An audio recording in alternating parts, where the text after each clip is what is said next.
ہم نے حضرت امام حسین کی شہادت سے کیا سیکھا؟ جب پتا تھا کہ وہ پوری کی پوری فوج سامنے کھڑی ہے، پیچھے نہیں ہٹے، جھکے نہیں.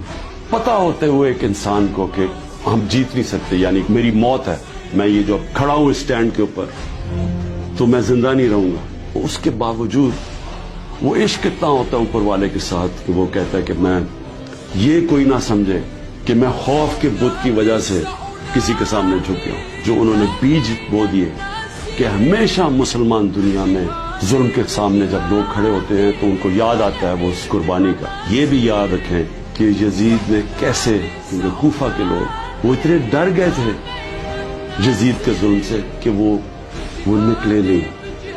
انہوں نے اتنا بڑا ثانیہ اسلام کی تاریخ میں ہونے دیا اور وہ ساری زندگی پچھتاتے رہے. ومجاهد مثل القاسم